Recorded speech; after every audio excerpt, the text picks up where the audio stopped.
Existem gravações de pessoas bem corajosas que elas entram, elas fazem o caminho contrário de quem foge da Coreia do Norte. Então eles entram pela China, na Coreia do Norte, com câmera escondida, e vão nesses lugares onde vivem os hostis e filmam. E isso, assim, é uma coisa extremamente arriscada, que se você for pego, você morre. Aí, assim, é morte na certa, porque é muito, muito, muito sério. E tem umas pessoas muito loucas que fazem isso. E elas voltam com essas gravações, e aí você vê muito mendigo, gente morando, assim, gente no chão, pedindo fome, aquelas pessoas com o cabelo até amarelado de desnutrição. Uhum. Aí você vê aquelas cenas que você, como turista, não vai ver.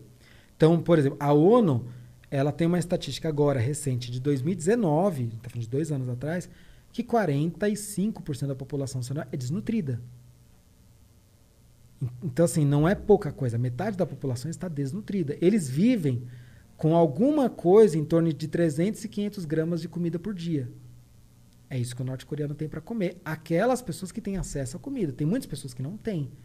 Esse ano agora, por conta da pandemia e por conta de algumas chuvas e teve algumas enchentes e tal, eles tiveram problema com safra e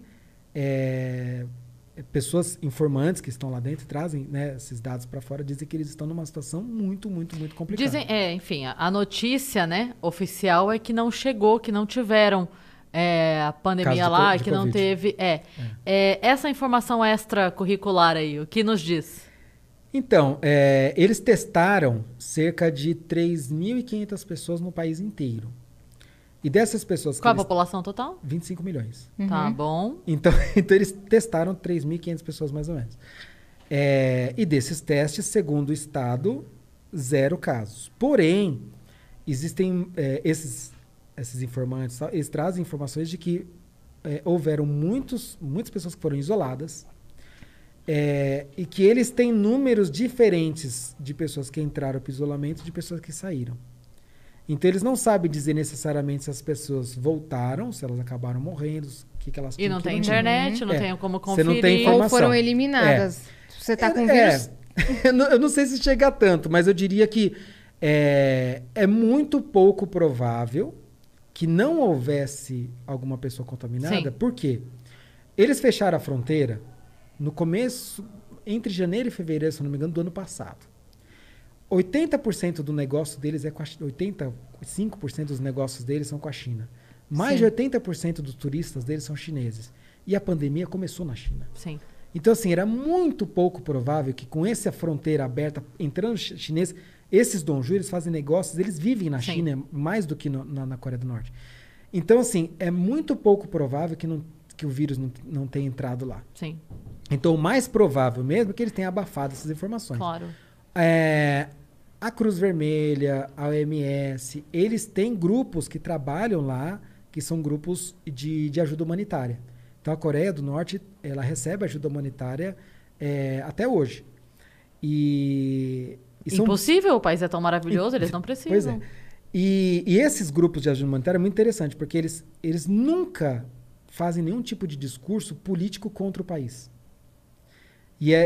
Por quê? Porque isso você fala, eles estão lá, eles estão vivendo, eles estão vendo, como que eles não vão falar isso pro resto do mundo? Eles não falam, e eles inclusive até falam que o país está ajudando, que o país está fazendo a parte deles e tal. Mas quando você vai conversar com alguém que já fez parte disso, e eu já vi entrevista de gente que já fez, você fala que isso faz parte de uma estratégia, porque se eles falarem mal do governo, o governo põe eles para fora. Eles não podem ajudar mais. E aí pessoas vão morrer. Uhum. Sim.